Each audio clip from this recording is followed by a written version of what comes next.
जय हिंद साथियों, welcome to self study classes with Sumit Jain YouTube channel में आप सभी का स्वागत है। दोस्तों, आज की कक्षा प्रारंभ हो चुकी है और सभी लोग लाइव आ जाएं। सभी लोग वीडियो को लाइक ज़रूर करेंगे। आज हम पढ़ने वाले हैं एमपी टेट 2011 का ओल्ड पेपर, जो पर्यावरण अध्ययन का जो ओल्ड पेपर था उसके बारे में आज हम अध्ययन करेंगे। इसके बारे में हम जानेंगे कि कैसे किस प्रकार से जो है प्रश्न आए हुए थे। तो जो भी साथी टेलीग्राम ग्रुप से नहीं जुड़े हैं वो टेलीग्राम ग्रुप से जुड़ जाएं। टेलीग्राम ग्रुप से जुड़ने के लिए आपको टेलीग्राम ऐप डाउनलोड करना है प्ले स्टोर से।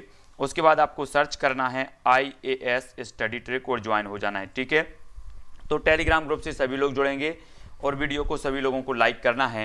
पर्यावरण अध्ययन का जो आज हम इसके बारे में पढ़ेंगे, पर्यावरण अध्ययन का जो पेपर हुआ था 2011 में, है ना, ये पर्यावरण खंड ई में पर्यावरण अध्ययन का पार्टी बहुत 30 महत्वपूर्ण प्रश्नों के बारे में यहाँ पर चर्चा करने वाले हैं, ठीक है।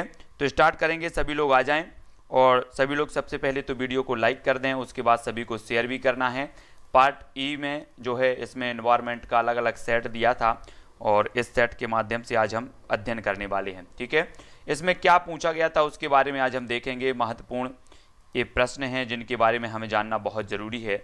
सबसे पहला जो आपका प्रश्न है, कांटेदार झाड़ियाँ मिलती हैं तो कहाँ मिलती हैं। जी, सभी को बहुत अच्छे से उत्तर भी बताना है, सभी लोग आकलन भी करेंगे। सबसे पहले आप सभी लोग उत्तर बताते जाएं, ठीक है। उसके बाद हम इसमें डिस्कशन भी करेंगे। कांटेदार झाड़ियाँ कहाँ मिलती हैं तो सभी को बताना है। गर्म एवं आर्द्र उष्ण कटिबंधीय जलवायु में, गर्म एवं शुष्क रेगिस्तानी जलवायु में, ठंडी ध्रुवीय जलवायु में, या इनमें से कोई नहीं। सभी लोग उत्तर बताएंगे, सभी को उत्तर बताना है। इसका उत्तर क्या होगा? कांटेदार झाड़ियाँ मिलती हैं तो ये काय में मिलती हैं, कांटेदार झाड़ियाँ। सभी को उत्तर बताना है। तब सभी लोगों ने, अधिकांश लोग जो उत्तर बता रहे हैं, फटाफट से सभी लोग उत्तर बताएंगे और इसका जो उत्तर हो जाएगा वो क्या होगा? वो होगा गर्म एवं शुष्क रेगिस्तानी जलवायु। बी नंबर आपका बिल्कुल आंसर सही होगा, ठीक है। गर्म एवं शुष्क रेगिस्तानी जलवायु में मिलती हैं कांटेदार झाड़ियाँ। तो बी नंबर बिल्कुल सभी सही का सही हो जाएगा, ठीक है। बहुत बढ़िया, है ना, बी नंबर सभी है। अगला क्वेश्चन देख लेते हैं। अगला है, सुनहरा रेशा से अभिप्राय है तो क्या है? सुनहरा रेशा से अभिप्राय आपको बताना है। ये 4 विकल्प हैं आपके सामने, चाय, कपड़ा, पटसन या फिर रबड़। तो सुनहरा रेशा से क्या अभिप्राय है? 4 विकल्पों के माध्यम से हमें उत्तर बताना है, सभी लोग बताएंगे। तो उत्तर क्या होगा? सुनहरा रेशा सभी को पता है, हम रोज अध्ययन कर रहे हैं इसके बारे में। और सुनहरा रेशा जो आपका हो जाएगा वो पटसन या फिर जूट, यानी कि जो विकल्प नंबर सी है वो इसका सही होगा, ठीक है। सी नंबर इसका सही हो जाएगा। अगला देख लेते हैं। अगला क्वेश्चन, किस ग्रह को पृथ्वी का जुड़वा ग्रह के नाम से जाना जाता है? सभी को बताना है। बृहस्पति, शनि, शुक्र या फिर मंगल को। तो सभी लोग बताएंगे। बृहस्पति सबसे बड़ा ग्रह है, शुक्र को चमकीला ग्रह भी कहा जाता है ना, शनि को बलयाकार माना जाता है, मंगल को लाल ग्रह भी कहा जाता है।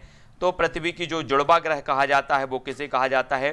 तो शुक्र को कहा जाता है और शुक्र को पृथ्वी की बहन भी कहा जाता है। सी नंबर आपका बिल्कुल सही होगा। जिन्होंने भी सी बताया उनका आंसर बिल्कुल सही है, ठीक है। अगला क्वेश्चन है, विश्व का सबसे ऊंचा पठार कौन सा है? तब आपके 4 विकल्प हैं, दक्कन का पठार, मालवा का पठार, छोटा नागपुर का पठार या फिर तिब्बत का पठार। तो सभी लोग उत्तर बताएंगे कि विश्व का सबसे ऊंचा जो पठार होता है वो कौन सा पठार है। सभी लोग आंसर बताना है। विश्व का सबसे ऊंचा पठार हमें बताना है, उत्तर क्या होगा। तब अधिकांश लोगों ने बिल्कुल आंसर सही बताया है कि जो तिब्बत का पठार है, यानी कि जो विकल्प नंबर डी है वो आपका सही होगा। जिन्होंने भी डी बताया है वो सही है। तिब्बत का पठार विश्व का सबसे ऊंचा पठार माना जाता है, तिब्बत का, ठीक है। बहुत बढ़िया आंसर। अगला देख लेते हैं। अगला देखो कौन सा क्वेश्चन है, मानव जनित आपदा का एक उदाहरण है तो कौन सा है? मानव जनित आपदा का उदाहरण है तो कौन सा है? ये आपके 4 विकल्प हैं इस प्रकार से। मानव जनित आपदा हमें बताना है, भूकंप है, सुनामी है, रासायनिक आपदा है या फिर भूस्खलन है।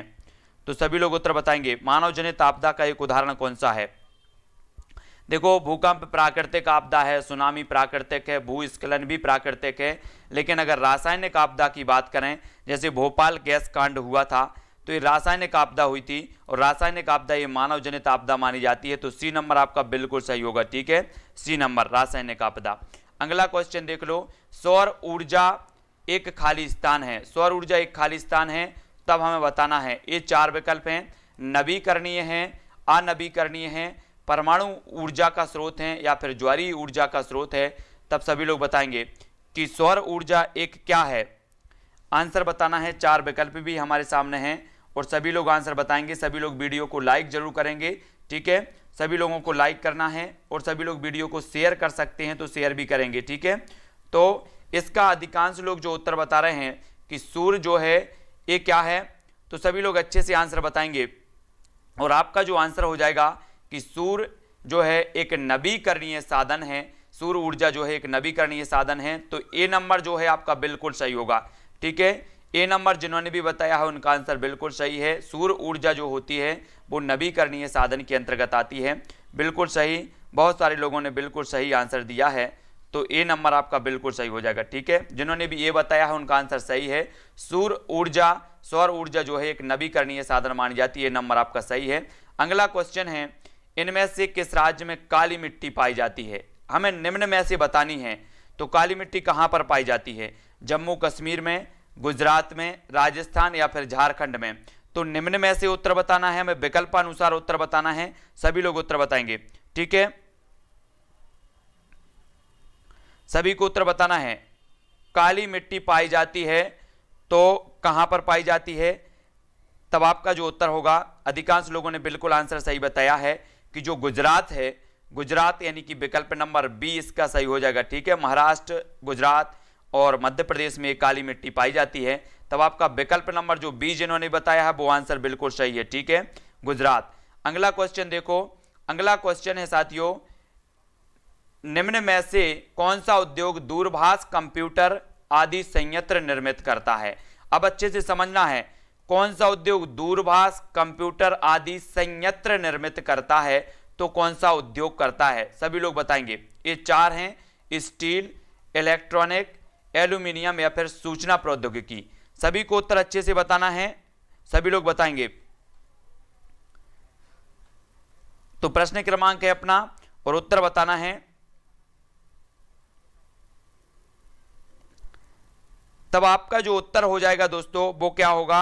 वो होगा विकल्प नंबर बी, इलेक्ट्रॉनिक। इलेक्ट्रॉनिक आपका सही होगा, ठीक है।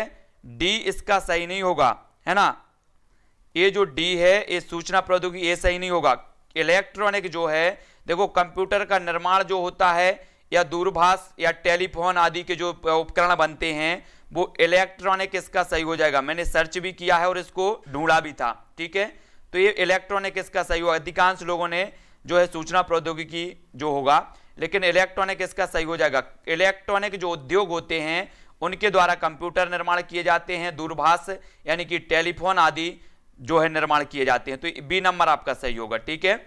अगला देखो, अगला को क्वेश्चन है जो अपना वो क्या है, निम्न में से कौन सा पत्तन या बंदरगाह है पूर्वी तट पर स्थित जो अंतःस्थलीय तथा अधिकतम गहराई का पत्तन है तथा पूर्ण जो है सुरक्षित है, वो पत्तन कौन सा हो जाएगा? सभी लोग बताएंगे। चेन्नई, तूतीकोरिन, पारादीप या विशाखापट्टनम? सभी लोग बताएंगे। ये 4 बंदरगाह हैं, 4 में से हमें बतानी है कि कौन सा बंदरगाह है जो पूर्वी तट पर स्थित अंतःस्थलीय तथा अधिकतम गहराई का पत्तन है, सुरक्षित पत्तन है, तो वो कौन सा है? तब आपका जो उत्तर होगा वो कौन सा होगा? विशाखापट्टनम। ये विशाखापट्टनम जो बंदरगाह है ये आंध्र प्रदेश में है ना, सभी को पता है आंध्र प्रदेश में है और ये विशाखापट्टनम आपका बिल्कुल सही होगा। अगला देखेंगे, ग्रीन हाउस प्रभाव के मुख्य कारण में कौन सी गैस है? देखो मैं आपको बार बार बोल रहा हूं कि जो ग्रीन हाउस गैसें हैं उन गैसों को आपको याद रख लेना, कितनी ग्रीन हाउस गैसें हैं, ठीक है। और यहां पर अपन को क्या रखना है, ये 4 हैं, ऑक्सीजन, नाइट्रोजन, हाइड्रोजन और कार्बन डाइऑक्साइड। तो ग्रीन हाउस प्रभाव के मुख्य कारण जो गैस हो जाती है वो कौन सी हो जाती है? एक कार्बन डाइऑक्साइड, ठीक है। कार्बन डाइऑक्साइड आपका सही होगा, बी नंबर बिल्कुल सही है जिन्होंने भी बी बताया है। अगला देखेंगे, कौन जल प्रदूषण का स्रोत नहीं है? तो अच्छे से उत्तर बताना है, जल प्रदूषण का स्रोत कौन सा नहीं है? तब आपका उत्तर क्या होगा? औद्योगिक कचरा, कृषि से प्राप्त कचरा, रेडियो एक्टिव कचरा या खानों से प्राप्त कचरा? तब सभी लोग उत्तर बताएंगे। उत्तर क्या हो जाएगा? कौन सा जल प्रदूषण का स्रोत नहीं है बताना है, नहीं है। तो उत्तर क्या हो जाएगा? कौन सा जल प्रदूषण का स्रोत नहीं है? तो सभी का आंसर जो है बिल्कुल सही है, रेडियो एक्टिव कचरा, यानी कि जो विकल्प नंबर बी है वो आपका बिल्कुल सही होगा। रेडियो एक्टिव कचरा इसका सही हो जाएगा। ठीक है, ये जो है जल प्रदूषण का स्रोत नहीं है, तो बी नंबर आपका बिल्कुल सही होगा। अगला क्वेश्चन है, अगला क्या है, भारत में बाढ़ की चेतावनी कौन देता है? बाढ़ की चेतावनी हमें बताना है, कौन देता है बाढ़ की चेतावनी? सभी लोग उत्तर बताएंगे तो उत्तर क्या हो जाएगा? बाढ़ की चेतावनी कौन देता है? तब सभी को पता है, ये जो है केंद्रीय जल आयोग, सिंचाई एवं बाढ़ नियंत्रण विभाग, जल संसाधन विभाग, या फिर ये सभी। तो सभी लोग याद रख लेना, ये सभी आपका डी नंबर बिल्कुल सही हो जाएगा। ठीक है, इसमें हम डिस्कशन करेंगे, जिसका जो भी क्वेश्चन होगा वो वीडियो के लास्ट में पूछेगा। ठीक है, बहुत बढ़िया, ये सभी आपका सही हो जाएगा, है ना। ग्राम पंचायत का क्या क्या कार्य करती है? ग्राम पंचायत, तब हमें बतानी है ग्राम पंचायत क्या कार्य करती है। पानी एवं स्रोतों का रखरखाव करती है, या फिर विद्यालय का निर्माण, या फिर गरीबी रेखा से नीचे के लोगों की सूची बनाना, या फिर ये सभी। तो ये सारे के सारे जो कार्य हो जाएंगे वो ग्राम पंचायत के कार्य होंगे, है ना। यानी कि जो ग्राम पंचायत है वो पानी के स्रोतों का रखरखाव भी, विद्यालय का निर्माण भी, गरीबी रेखा से, तो ये डी नंबर आपका बिल्कुल सही होगा, है ना। बहुत बढ़िया आंसर। अगला देख लेते हैं, निम्नलिखित में से कौन सी आपदा पर्यावरणीय ह्रास के कारण उत्पन्न होती है? सभी लोगों को दिख रहा है कौन सी आपदा पर्यावरणीय ह्रास के कारण जो है उत्पन्न होती है? तो कौन सी आपदा होती है? तो सभी को पता है कि भूस्खलन भी है, वनों में आग है, बाढ़ एवं सूखा है। ये सारी की सारी आपदाएं पर्यावरणीय ह्रास के कारण जो है उत्पन्न होती हैं, तो डी नंबर आपका बिल्कुल सही होगा। ठीक है, अगला क्वेश्चन है, इंदिरा गांधी नहर परियोजना का लाभ किस राज्य को मिलता है? आपको पता होगा कि इसे राजस्थान की जीवन रेखा कहा जाता है। हरी के बैराज से ये जो नहर है वो निकलती है ना। और ये जो इससे किस राज्य को लाभ मिलता है, और ये सबसे बड़ी नहर भी मानी जाती है ना। तो याद रख लेना है इंदिरा गांधी नहर, तो इसे जीवन, उत्तर होगा राजस्थान। राजस्थान आपका सी नंबर बिल्कुल सही होगा। ठीक है, इंदिरा गांधी नहर परियोजना का लाभ किस राज्य को मिलता है? तो राजस्थान को। सी नंबर आपका बिल्कुल सही होगा। अगला क्वेश्चन देखेंगे, अगला क्वेश्चन है, जल जनित बीमारी का एक उदाहरण है तो कौन सी है? सभी को बताना है ना। मैं आपसे बार बार बोल रहा हूं कि हमें ये सारे के सारे जो हैं वो याद रख लेना है। जल जनित बीमारी का एक उदाहरण है तो कौन सा है? सभी लोग उत्तर बताएंगे, जल जनित बीमारी का उदाहरण कौन सा है? सभी को आंसर बताना है, सभी लोग बताएंगे, उत्तर क्या होगा? जल जनित बीमारी का उदाहरण हमें बताना है यहां पर, डिप्थीरिया, डायरिया, ट्रांसलिटिस या फिर खसरा। तो सभी ने जो उत्तर बताया है कि जो जल जनित बीमारी है वो कौन सी है, अधिकांश लोगों ने बिल्कुल सही बताया है, डायरिया आपका सही हो जाएगा। ठीक है, डायरिया आपका बिल्कुल सही है, यानी कि जो आपका विकल्प नंबर सी है वो इसका सही होगा, डायरिया। ठीक है, सी नंबर वालों बहुत सही। अगला देखो, पर्यावरणीय शिक्षा का उद्देश्य है तो क्या है उद्देश्य? पर्यावरण की सुरक्षा एवं संरक्षण, पर्यावरण के संसाधनों का अधिकतम उपयोग, पर्यावरण के संसाधनों का न्यूनतम उपयोग, या इनमें से कोई नहीं। तो सभी लोग उत्तर बताएंगे, पर्यावरणीय शिक्षा का उद्देश्य क्या है ना। पर्यावरणीय शिक्षा का उद्देश्य क्या है? तो सभी ने आंसर बिल्कुल सही बताया है कि जो ए नंबर है, पर्यावरण की सुरक्षा एवं संरक्षण, ये पर्यावरण शिक्षा का उद्देश्य होता है।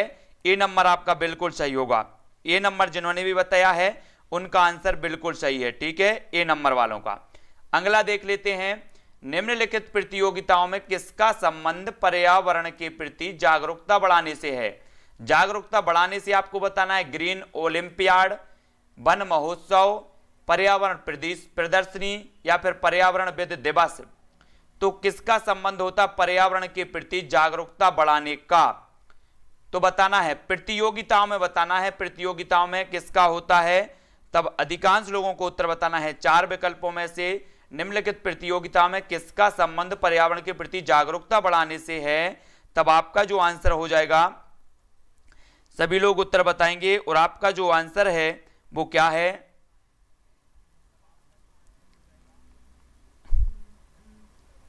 आंसर होगा साथियों आपका ए, यानी कि ग्रीन ओलंपियाड। ग्रीन ओलंपियाड यानी कि विकल्प नंबर जो ए है वो आपका सही हो जाएगा, ए नंबर। ठीक है, पर्यावरण के प्रति जागरूकता बढ़ाने से ग्रीन ओलंपियाड, ए नंबर आपका सही होगा। ठीक है, अगला क्वेश्चन है पर्यावरण दिवस प्रतिवर्ष किस दिन मनाया जाता है? सभी को उत्तर बताना है। पर्यावरण दिवस प्रतिवर्ष किस दिन मनाया जाता है, सभी को बताना है। ठीक है,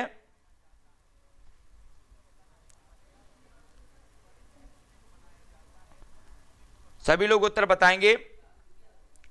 तो सभी को पता है कि जो 5 जून है, 5 जून, ये आपका सही है। और 2019 की जो थीम थी वो क्या थी? वायु प्रदूषण। वायु प्रदूषण इसकी थीम थी, तो बी नंबर आपका बिल्कुल करेक्ट आंसर होगा। ठीक है, बी नंबर। अगला क्वेश्चन देख लेते हैं, विद्यालय किस रणनीति द्वारा विद्यार्थियों के दिलो दिमाग में पर्यावरण के प्रति जागरूकता पैदा कर सकते हैं? तो बताना है कैसे कर सकते हैं, सभी लोग बताएंगे। विद्यालय किस रणनीति द्वारा विद्यार्थियों के दिलो दिमाग में पर्यावरण के प्रति जागरूकता पैदा कर सकते हैं? खेल कूद द्वारा, पाठ्यक्रम एवं पाठ सहगामी क्रियाओं द्वारा, परीक्षा द्वारा, या फिर इनमें से कोई नहीं। 4 विकल्प हैं, 4 में से एक का चयन करना है। रोज 6:30 बजे आपकी क्लास होती है पर्यावरण की, और सभी लोग आंसर बताना है। तो उत्तर क्या होगा? जागरूकता पैदा कर सकते हैं, तो इसका जो आंसर होगा वो होगा बी, यानी कि पाठ्यक्रम एवं पाठ्य सहगामी क्रियाओं द्वारा। बी नंबर बिल्कुल इसका सही हो जाएगा। ठीक है, पाठ्यक्रम एवं पाठ सहगामी क्रियाओं द्वारा पर्यावरण के प्रति जागरूकता पैदा कर सकते हैं। बी नंबर आपका बिल्कुल सही होगा। नोटिफिकेशन नहीं आता तो ऑल पर क्लिक करें, ऑल बेल आइकन को दबाएं और ऑल पर क्लिक करेंगे। भारतीय संविधान द्वारा प्रदत्त मौलिक अधिकारों का मुख्य उद्देश्य क्या है? बच्चों का संपूर्ण विकास, पुरुषों का संपूर्ण विकास, महिला सशक्तिकरण, नागरिकों के व्यक्तित्व का संपूर्ण विकास। तब उत्तर क्या होगा? भारतीय संविधान द्वारा प्रदत्त मौलिक अधिकारों का मुख्य उद्देश्य क्या है? तो उत्तर क्या हो जाएगा? प्रश्न क्रमांक है अपना, भारतीय संविधान द्वारा 4 विकल्प हैं और सभी लोगों को पता है कि जो इसका उत्तर हो जाएगा वो क्या होगा? नागरिकों के व्यक्तित्व का संपूर्ण विकास। और डी नंबर जिन्होंने बताया उनका आंसर बिल्कुल सही है, डी नंबर। ठीक है, अगला क्वेश्चन है, सामाजिक विज्ञान में कौन सा घटक शामिल नहीं किया जाता? तो कौन सा नहीं किया जाता, सभी लोग आंसर बताएंगे। इतिहास, राजनीति विज्ञान, भूगोल, या फिर व्यवसायिक अध्ययन। तब आंसर क्या होगा? सामाजिक विज्ञान में कौन सा घटक शामिल नहीं किया जाता? तब आपका बिल्कुल सही है आंसर डी, यानी कि जो व्यवसायिक अध्ययन है ये शामिल नहीं किया जाता। भूगोल किया जाता है, इतिहास और राजनीति ये सभी शामिल होते हैं। डी नंबर आपका बिल्कुल सही है। नेक्स्ट बात करते हैं, पाठ्यक्रम का बाह्य क्षेत्र जिसका परीक्षण अंकों द्वारा नहीं किया जा सकता। सभी लोग बताएंगे स्वास्थ्य, योग, संगीत, या फिर ये सभी। तब उत्तर क्या होगा? सभी लोगों को बताना है पाठ्यक्रम का बाह्य क्षेत्र जिसका परीक्षण अंकों द्वारा नहीं किया जा सकता। तो किसके द्वारा नहीं किया जा सकता? सभी लोगों को आंसर बताना है। तब आपका आंसर हो जाएगा सी, यानी कि ये सभी, ना तो स्वास्थ्य का, ना संगीत का, ना ही योग का। तब डी नंबर आपका बिल्कुल सही होगा। जिन्होंने भी डी बताया उनका आंसर बिल्कुल सही है। अगला क्वेश्चन, इनमें से कौन सी पर्यावरण की समस्या नहीं है? जल की बर्बादी, जल का संरक्षण, वनों का विनाश, या भूमि अपरदन। तब सभी लोग उत्तर बताएंगे। पर्यावरण की समस्या नहीं है, ये अपन ने कल या परसों ही प्रश्न पढ़ा था, पर्यावरण की समस्या नहीं है ना, पढ़ा था ना क्वेश्चन ये वाला। तब आपका जो आंसर होगा कि जल का जो संरक्षण है ये पर्यावरण की समस्या नहीं है। बी नंबर आपका सही होगा। वनों का विनाश ये है, जल की बर्बादी है, भूमि अपरदन भी है, लेकिन जल का संरक्षण ये नहीं है। तो बी नंबर आपका बिल्कुल सही होगा। ठीक है, अगला देखो, इनमें से कौन सा पर्यावरण की शिक्षा का सिद्धांत नहीं है? तो कौन सा नहीं है? पर्यावरण की शिक्षा में सबको शामिल किया जाए, पर्यावरण शिक्षा जीवन पर्यंत नहीं दी जानी चाहिए, पर्यावरण शिक्षा संपूर्ण विकास एवं समग्र के लिए होनी चाहिए, या फिर पर्यावरण शिक्षा सामाजिक एवं आर्थिक उद्देश्य तथा सभी को प्राथमिकता देने के साथ सद्भावपूर्ण होनी चाहिए। तब आपका उत्तर बताना है कौन सा पर्यावरणीय शिक्षा का सिद्धांत नहीं है, नहीं है बताना है। तो सभी लोग बताएंगे कौन सा नहीं है। तब आपका बिल्कुल जो सही आंसर होगा वो क्या होगा, बी नंबर का, पर्यावरण शिक्षा जीवन पर्यंत नहीं दी जानी चाहिए। ये जो सिद्धांत है ये पर्यावरण की शिक्षा का सिद्धांत नहीं है, यानी कि जो विकल्प नंबर बी है वो आपका बिल्कुल सही होगा, बी नंबर का, जो अधिकांश लोगों ने बिल्कुल सही बताया है। अगला क्वेश्चन देखो, नीली क्रांति संबंधित है तो सभी को याद रख लेना है कौन सी है। देखो हम बात करते हैं पीली क्रांति, तो पीली क्रांति तिलहन उत्पादन से, श्वेत क्रांति तो श्वेत क्रांति जो है ये है दुग्ध उत्पादन से, ठीक है, और हरित क्रांति एक खाद्यान्न उत्पादन से है। ये सारी की सारी जो क्रांति हैं वो अपन को याद रखना है। और यहां पर नीली क्रांति पूछा गया है तो मत्स्य उत्पादन से, सी नंबर आपका बिल्कुल सही होगा। जिन्होंने भी सी बताया उनका आंसर बिल्कुल सही है, ठीक है। अगला क्वेश्चन देख लेते हैं, इनमें से कौन सा मानवीय पर्यावरण का घटक नहीं है। मानवीय पर्यावरण का घटक हमें बताना है कौन सा नहीं है, भूमि, समुदाय, धर्म या फिर परिवार। तो सभी लोगों को वीडियो को लाइक जरूर करना है। शाम को 6:30 बजे अपनी रोज क्लास होती है, 6:30 बजे 6:30 पर रोज क्लास होती है पर्यावरण, 7:15 पर होती है बाल विकास, रात्रि में 10:10 पर होती है हिंदी, और दोपहर 2:30 बजे अपनी क्लास होती है शिक्षा शास्त्र, ठीक है। तो भूमि आपका बिल्कुल सही होगा। कौन सा मानवीय पर्यावरण का घटक नहीं है, तो भूमि आपका बिल्कुल सही है, ए नंबर आपका बिल्कुल सही हो जाएगा, ठीक है। अगला क्वेश्चन देखेंगे, द्रवित मैग्मा से बने शैल चट्टान को क्या कहते हैं, आग्नेय, अवसादी, कायांतरित या इनमें से कोई नहीं। मैग्मा से जो चट्टान बनती है उस चट्टान को क्या कहा जाता है। तब प्रश्न क्रमांक अपन को है 148, 149 और 149 का उत्तर हमें बताना है। सभी लोग बताएंगे कि मैग्मा से जो चट्टान बनती है वो चट्टान कौन सी है। तब अधिकांश लोगों ने जो उत्तर बताया है बिल्कुल सही बताया है कि वो चट्टान कहलाती है आग्नेय चट्टान, यानी विकल्प नंबर जो 1 है वो बिल्कुल सही हो जाएगा, ठीक है, ए नंबर आपका सही होगा। अगला क्वेश्चन देख लो, निम्न में से कौन सी गैस हमें सूर्य की हानिकारक किरणों से बचाती है, कार्बन डाइऑक्साइड, नाइट्रोजन, ओजोन या फिर ऑक्सीजन। तो हानिकारक किरणों से बचाती है तो कौन सी गैस बचाती है, पराबैंगनी किरणें जिसे बोला जाता है ना। और पराबैंगनी किरणों से जो गैस बचाती है वो गैस कौन सी है, जो समताप मंडल या समताप मंडल में ये जो है पाई जाती है। 16 सितंबर को मनाया जाता है उसका दिवस, तो वो है ओजोन गैस, है ना। 16 सितंबर को ओजोन दिवस हम मनाते हैं, समताप मंडल में ये पाई जाती है। इसकी नापने की जो इकाई है वो डाप्सन इकाई है, ठीक है। ये सारी की सारी चीजें ओजोन के बारे में हमें याद करनी है। अगला क्वेश्चन है, जब वृष्टि तरल रूप में पृथ्वी पर आती है तो उसे क्या कहते हैं, बादल कहते हैं, हिम कहते हैं, जलवाष्प या फिर वर्षा। क्या कहा जाता है जब वृष्टि तरल रूप में पृथ्वी पर आती है तो उसे क्या कहा जाता है। तब अधिकांश लोगों ने बिल्कुल आंसर सही बताया है कि जब वृष्टि जो है तरल रूप में आती है तब उसे कहा जाता है वर्षा। वर्षा यानी कि विकल्प नंबर जो बी है वो आपका बिल्कुल आंसर सही हो जाएगा। और यहाँ पर हमारे 150 में से मतलब जो 30 प्रश्न है पर्यावरण के, जो पेपर ओल्ड पेपर था 2011 का, उसमें ये प्रश्न आए थे, ठीक है। तो आप लोग समझ सकते हो कि पेपर किस प्रकार से आना है। आपकी क्रांतियों से संबंधित भी आ सकता है, ग्रहों से संबंधित भी आ सकता है, ठीक है। सूखा, बाढ़, भूकंप, ये सारे के सारे यहां से प्रश्न आएंगे, ठीक है। तो बहुत बढ़िया, भावना पांडे जी ने दिया था, सुरेश जी, है ना, हरिओम जी, पुष्पेंद्र जी और शिवा जी, अनुराधा जी, मोहम्मद जी, अमरीश जी, सोना ठाकुर जी, परी लक्की जी, ठीक है, बंटी मिश्रा जी, अंजना जी, ब्रजेंद्र जी, कमलेश जी और सोनू जी, हरिओम, पूजा जी, सरोज जी, पुष्पेंद्र जी, बहुत बढ़िया, मंगल जी, आशीष जी, धर्म जी, सोनम जी, सनी चौधरी जी और पूनम जी, ठीक है, बहुत बढ़िया, है ना, बहुत बढ़िया। सभी लोगों ने बहुत बढ़िया तरीके से हल किए हैं, है ना। मनीषा शुक्ला जी, विनोद जी, कुमकुम जायसवाल, पूजा, रघुवंशी जी, राजीव जी, रिया जैन जी, बहुत बढ़िया, सुरेंद्र अहरवार जी, रोहित जी, गोपाल जी, राज चौधरी, भूपेंद्र जी, आर्यापाल जी, राज जी, पुष्पेंद्र जी, है ना, और प्रहलाद, सोना ठाकुर, विशाल जी, राज चौधरी जी, आशीष जी, गणेश जी, ठीक है ना, विजय जी, हरिओम जी, हिम जी। और पर्यावरण के पूरे वीडियो सभी को देखना है।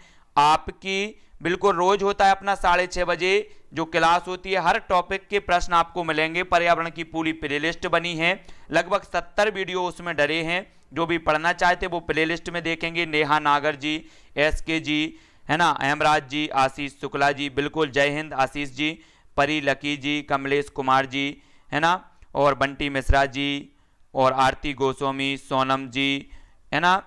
सर इस बार इस बार थोड़ी कठिन आएंगे, लेकिन अपन को जानना जो है, पिछले जो बैकग्राउंड है उसको जानना बहुत जरूरी है। राजीव शुक्ला, प्रीति जी, है ना, श्री कृष्णा पाल जी, सरजीत, अनिल जी, मोहम्मद जी, ठीक है, और कुमकुम जायसवाल जी, हिम जी, और कमलेश जी, आर्यापाल जी, हेमराज जी, पूजा जी, सुल्तान जी, गोपाल जी, धर्म जी, सुरेंद्र जी, शिवाजी, ठीक है। हाँ, पूछ सकते हो जिसको जो पूछना, गोपाल जी, प्रहलाद जी, हेमराज जी, अनिल जी, है ना, बहुत बढ़िया। हाँ, ऑल इंडिया देखें क्वेश्चन, ज्योति पाटले, हेमराज जी, शिवाजी, श्री जी, उमा शरण जी, देव जी, बहुत बढ़िया, है ना। बहुत फार्म डल गए हैं, 6 लाख से ऊपर ही फार्म हैं। हेमराज जी, विशाल जी, मतलब कंपटीशन बहुत ज़्यादा है और पेपर भी कठिन आने वाला है, ठीक है। चौरसिया जी, हिम प्रजापति, आर्या, राजीव जी, हेमराज जी, और आपसे आपके हर टॉपिक को मैं क्लियर करवा रहा हूं। जो भी देखना चाहते हैं, निरंतर क्लास आपकी 6:30 बजे लगती है। हेमराज जी, राजीव जी, है ना, हिम प्रजापति जी, प्रमोद जी, आपकी रोज 6:30 बजे पर्यावरण की क्लास रखती है। रीनू गोयल, ईला चंद्र कुर्मी जी, है ना, रीत लेवल जी, सभी लोगों को जो भी पढ़ना चाहते हैं पर्यावरण को, तो पर्यावरण में सभी को जुड़ना है। पर्यावरण की रोज क्लास होती है ना, तो रोज 6:30 बजे क्लास होती ही है। सुरजीत सिंह जी, रोज होती है ना, और जिस दिन नहीं होगी तो मैं उसकी जानकारी दूंगा, लेकिन रोज होती है, 100% रोज होती है, ठीक है ना। राजीव जी, अनिल जी, ज्योति जी, हरिओम जी, मैथ पेडागोजी, श्री जी, है ना, अमित जी, बहुत बढ़िया, अनुराधा जी, रीनू गोयल, सुल्तान जी, परी लकी जी, ठीक है, बहुत बढ़िया, परी जी, हेमराज जी, सुमित जी, और